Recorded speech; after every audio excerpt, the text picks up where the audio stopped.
Notre vie, lorsque tu manges bien. Et lorsque tu gênes sérieusement. Même quand tu as des voitures, des châteaux, tu es condamné à gêner, à prier, parce que la Bible dit qu'il y a des démons qui ne sont pas capables de gêner et prière.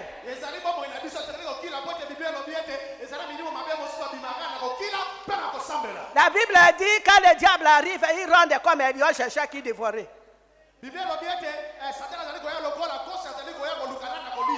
Maintenant, si tu n'es pas dans les gènes, quand il va rôder, quand il va trouver la porte de l'entrée, il va te dévorer.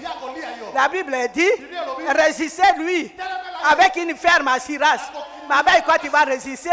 Dans la vie de jeûne et prière, dans la vie de supplication, dans la vie de repentance, lorsque tu vas résister, quelle que soit la maladie, quels que soient les problèmes, quelles que soient les attaques, il faut fuir loin de vous, bien-aimés dans le Seigneur.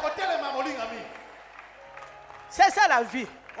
Et lorsqu'il a jeûné, qu'est-ce qui s'est passé? Verset 4. Le 24e jour du premier mois, j'étais au bord du grand fleuve qui est Hiddekel. J'ai levé les yeux, j'ai regardé et voici, il y avait un homme vêtu de lin et ayant sur les reins une ceinture d'or du phase. Son corps était comme les chrysolites, son visage brillait comme l'éclair, ses yeux étaient comme des flammes de feu, ses bras et ses pieds ressemblaient à des lérins polis, et le son de sa voix était comme le bruit d'une multitude. Moi, Daniel, je vis seul la vision, et les autres qui étaient avec moi ne la virent point, mais ils furent saisis d'une grande frayeur, et ils prirent la fuite pour se cacher. Acclamez la parole de Dieu, bien-aimé. Lorsque Daniel a jeûné, il a défini son jeûne. Il n'a pas mangé, il n'a pas bu, il est resté devant le Seigneur. Dans une vie de repentance, dans la prière. Et la Bible dit qu'il a vu une vision. Il a décrit l'homme qu'il avait vu. Comment il était habillé à l'air, comment son corps brillait. Il a bien décrit l'ange qui est venu. Maintenant, qu'est-ce qui s'est passé? Lorsqu'il a vu cette vision, la Bible dit j'étais seul à voir cette vision. J'étais seul à voir cette vision. Ils étaient nombreux dans cette prière, mais les autres n'ont pas vu la vision. Daniel était seul pour voir cette vision.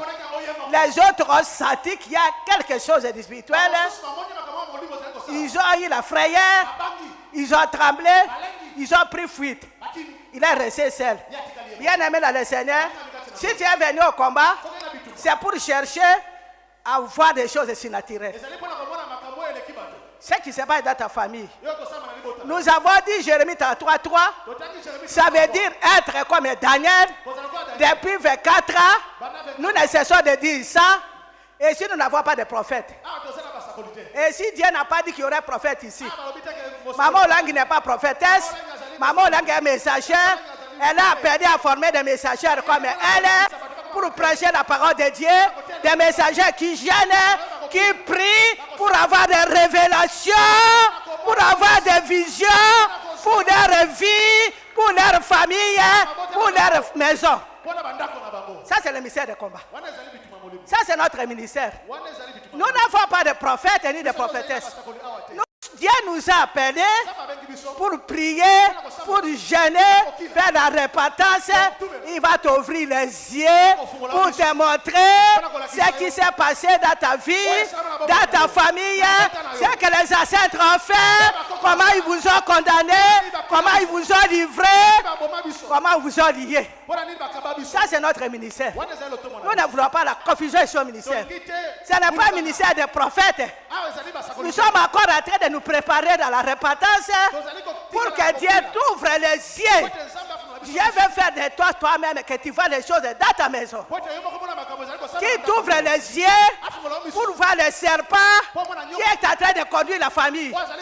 Pour voir le serpent qui est en train d'envoler vos richesses. Pour voir le serpent qui vous conduit dans le célibat.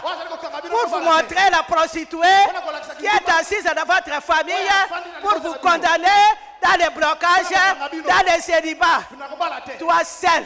Tu dois voir la vision. Ce n'est pas les voisins, ce n'est pas les frères à côté, c'est toi seul. Lorsque nous sommes dans les 21 jours, là où tu es en train de gêner, le Seigneur a un message, une vision pour toi. Ne soyez pas dans la distraction. Ça, c'est notre ministère.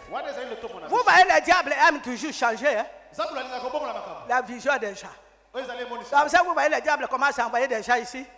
Oh, Serge, je vais te prophétiser. Nous n'avons pas besoin de prophètes.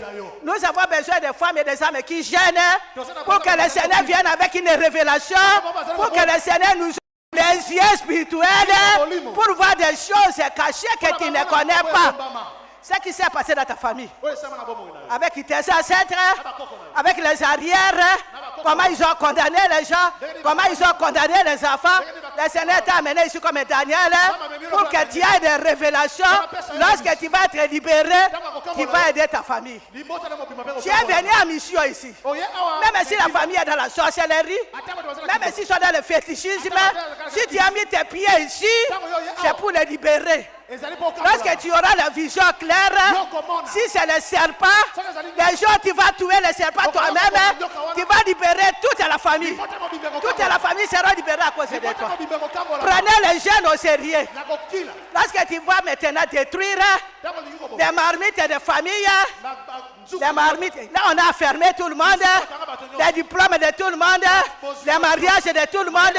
Les jours le Seigneur va t'ouvrir les yeux, que tu vas casser, que tu vas consumer, tu vas libérer le mariage de ta famille, même ceux qui ne prient pas.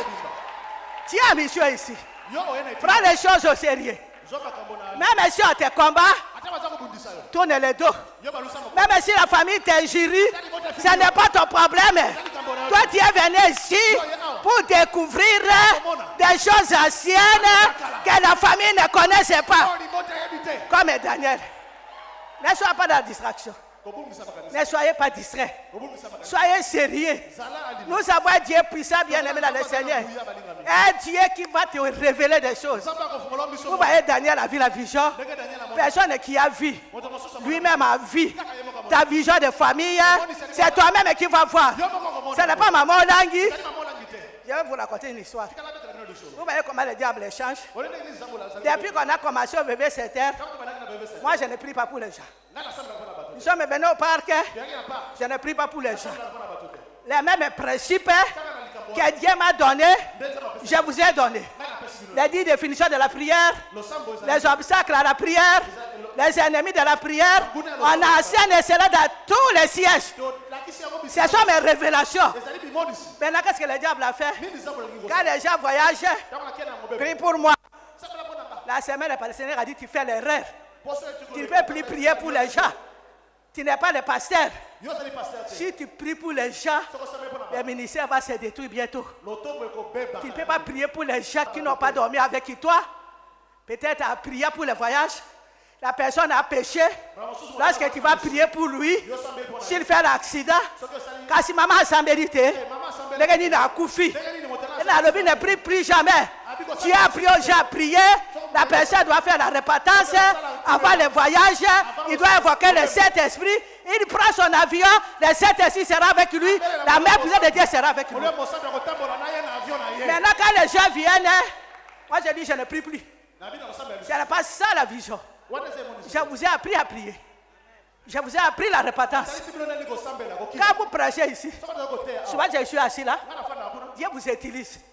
Si tu crains Dieu, si tu as une vie de repentance, une vie de jeûne et prière, Dieu là que je vous ai présenté va vous accompagner, va vous protéger. Je ne vais pas être votre prophétesse. Je suis messagère. Et j'ai aussi l'ordre de former les messagers comme moi. De prêcher comme moi. D'être formatrice comme moi. De former les autres comme moi. Le diable fait de petit à petit.